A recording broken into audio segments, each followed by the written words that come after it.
Bonjour YouTube, comment ça va YouTube? Est-ce que tu as mangé les petites patates YouTube? C'est bon, les petites patates, faut manger.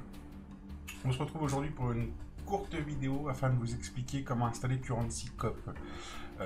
C'est le même principe pour Exilance, c'est deux logiciels qui, je le rappelle, servent à évaluer ce que vous avez dans vos stashes et voir la progression de cette valeur, et aussi vous permet d'identifier où est-ce que vous avez de la value pour récupérer de la monnaie. On va lancer le fichier, je vous mettrai dans la description le lien pour les télécharger, la dernière version de Currency Cop. On le lance tranquillement et on va se pencher sur la grosse difficulté. Je pense que ça m'a été demandé pas mal en commentaire, c'est pour ça que je vous fais un petit tuto là-dessus. C'est voilà, le Session ID, Possess ID, qui vous permet de vous connecter. Pour cela, vous allez sur le site officiel de GGG, de Path of Exile. Pareil, je vous mettrai le lien, enfin normalement vous savez y aller. Vous vous connectez, si vous êtes sur le client Steam, vous pouvez vous connecter via Steam, vous avez l'option au moment de la connexion, et vous allez pouvoir accéder à votre compte. Une fois que vous avez accédé à votre compte, sous Google Chrome, vous faites F12. Alors, en fonction du navigateur sur lequel vous êtes, ça peut être F9, il me semble. Bref, vous essayez toutes les fonctions jusqu'à ce que vous tombiez sur cet écran-là qu'on voit à droite, et dans lequel vous voyez qu'il y a le fameux Possess ID. Donc, on va aller simplement récupérer la valeur. Donc, Edit Value, CTRL-C, on le prend. Et on va aller le coller ici, tout simplement. Et ça va nous permettre d'accéder à Currency Cop. Donc il va récupérer tous nos onglets. Alors moi j'ai déjà fait, donc c'est pour ça que c'est assez rapide. Vous, ça peut prendre un petit peu de temps parce qu'il va récupérer tous les onglets de votre cop dans toutes les lignes pour pouvoir les agréger. On va lancer le GameU pour que je puisse vous montrer ça. Hop. Hop.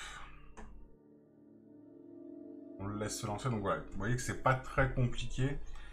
Sur Exilance, vous avez 2-3 étapes en plus, mais globalement, il n'y a que le Possess ID qui va vous poser souci, logiquement. Et puis à l'usage, je me rends compte que Currency Cop est peut-être meilleur quand même que Exilance. Alors Exilance a plus de fonctionnalités, mais Currency Cop étant beaucoup plus simple à utiliser, au final, c'est celui qui a ma préférence à l'usage. Il n'y a que les idiots qui changent pas d'avis. Et au final, je préfère Currency Cop. Donc voilà, donc ici on est dans standard, on voit tous mes onglets et on va les retrouver. Alors, je vais simplement supprimer tout ça, quoique non, on va pas le faire maintenant. On va ajouter un portfolio, donc par exemple, je veux les cartes de divination. Donc je l'appelle comme ça, vous pouvez lui donner le nom que vous voulez, c'est simplement pour le retrouver. Et là, vous allez choisir quel onglet vous voulez sélectionner. J'utilise celui de l'onglet divination. On peut en choisir plusieurs aussi, on verra après. Donc là, normalement, il a créé le portfolio. Pas de bêtises. Si j'arrive à y accéder, on va le mettre en plein écran. Voilà, ils sont ici. Donc on voit toutes mes cartes de divination. On voit qu'on a 2500 chaos qui dorment dans mon onglet de cartes de divination. Et on peut venir remodifier encore ici. Et par exemple, je vais rajouter... que sais-je, par exemple ça doit être les fossiles. Hop. Et on voit, voilà, il vient de rajouter les 1700, en tout on a 4300, il a rajouté 1700 chaos grâce aux fossiles. Donc la mise à jour peut parfois être un petit peu décalée dans le temps, donc si vous vous en servez pour suivre la valeur de votre farm, tenez ça en compte, hein, c'est qu'il met un peu de temps à se mettre à jour. Mais ça vous permet de voir un petit peu la progression. Et puis voilà, pas grand chose à en dire de plus. Méfiez-vous simplement, comme j'avais déjà dit, c'est que là il met des prix, c'est des estimations qu'il va mettre pour chaque item. Donc ne vous en servez pas pour pricer vos items, ça sert vraiment juste à retrouver où est-ce que vous avez de la value dans vos coffres. Particulièrement sur les items rares qui sont très compliqués à pricer, où le logiciel peut complètement partir en saucisse. N'oubliez pas aussi que sur les currency, il ne va pas tenir compte de la quantité que vous avez en stock pour établir un prix. Enfin bon, il y a beaucoup de choses qui peuvent intervenir. Mais voilà, c'est quand même un outil qui est extrêmement pratique et qui vous permet de voir où vous en êtes et surtout où se trouve la value dans vos stages pour pouvoir en tirer un maximum de jus. On a passé les 500 abonnés sur YouTube, vous êtes incroyables, merci beaucoup, c'est très gentil.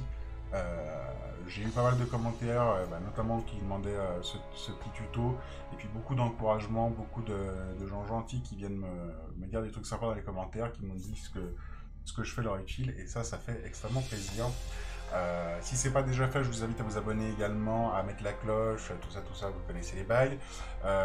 Vous aurez dans la description le lien vers mon compte Twitter où je lance les vidéos, les lives, plein de choses, et bien sûr le compte Twitch où vous pourrez me retrouver principalement en début de saison sur PoE ou sur d'autres jeux. Après, vous en faites ce que vous voulez.